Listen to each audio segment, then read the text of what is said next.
Hi guys, and welcome to the TRU GOLF Academy. You've joined me, Jon Watts, today at Drayton Park Golf Club. I'm out on our second tee, and what I'm going to be filming a video on today is how to create more coil, more wind up in your backswing to stop your overswing and generate more speed. So simply telling someone who's got an overswing to shorten their swing is very difficult and tends not to work, because what you're throwing out is their rhythm, their tempo.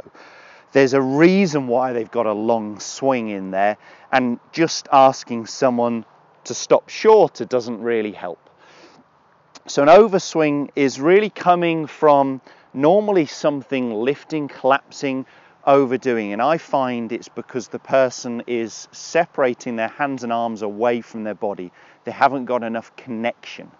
So I'm going to give you a really simple exercise to work on a more coiled backswing position, and I'm going to give you a feeling that you could take to the golf course to then produce that same swing.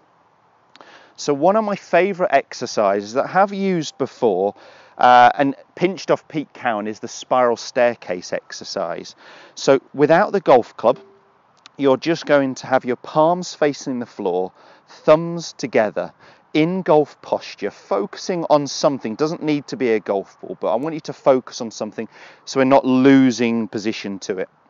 And what I want you to feel like you're doing is pushing down as you coil back. So instead of the arms lifting to the top, which is what tends to happen when people overswing, their hands and arms disconnecting away from the body, I really want you to feel that there's this connection to the ground. So I'm pushing down as I'm coiling back. So push, push, push down towards the ground, allowing that trail elbow to start to fold. So push down as I coil back. My right elbow, my trail elbow will be pointing somewhere downwards. How much downwards depends on your flexibility, but I don't want you to try and get this arm vertical if that means you've got to stand up and get out of posture, because again, we're going to swing too long. So feel like you're pushing down as you coil back, allow that trail elbow to bend. You can see that's as good as a position as I'm going to get to with this tightness in my trail shoulder, and I'm trying to get my palms to face backwards, almost making a stop sign here to oncoming traffic. So it's a push down as I coil back to the top of the backswing there, and I physically cannot go any further. So my shorter swing will come because I physically can't swing any longer, rather than me trying to just stop shorter. Once you've done that, once you've had that exercise, grab a golf club and just make me some slow backswing positions, trying to feel that movement again as slow as you can. So rather than doing it at a quick pace, really make the slowest takeaway and backswing position you can, starting to feel that coiled movement of this lead arm staying across your chest, almost pushing down towards the ground to the top of the backswing here. And I want you to hold it just for a couple of seconds and then release. Do the same movement again, really slowly back, coiling up for the backswing. I physically can't swing any longer. Okay, so I have coiled correctly here in the backswing rather than a lifting movement.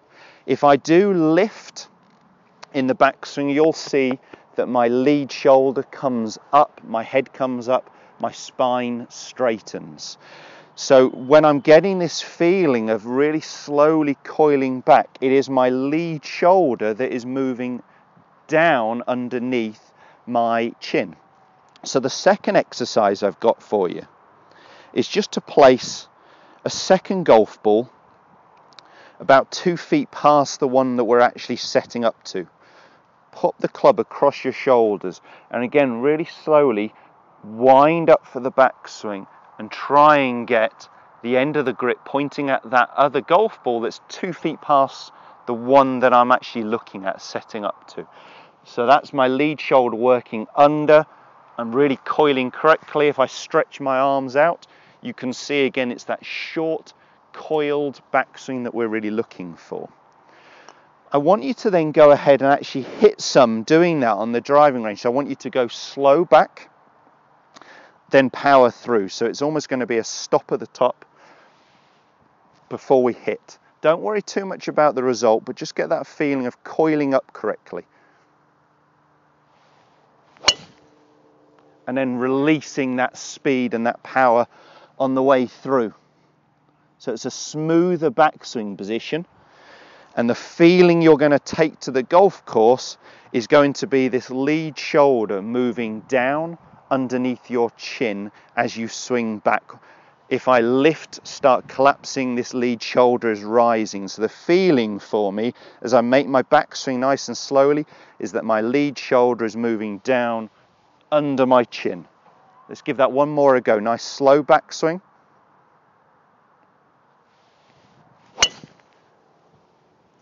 And then power through, really getting that feeling of coiling correctly, and you'll see that shorter backswing length as well.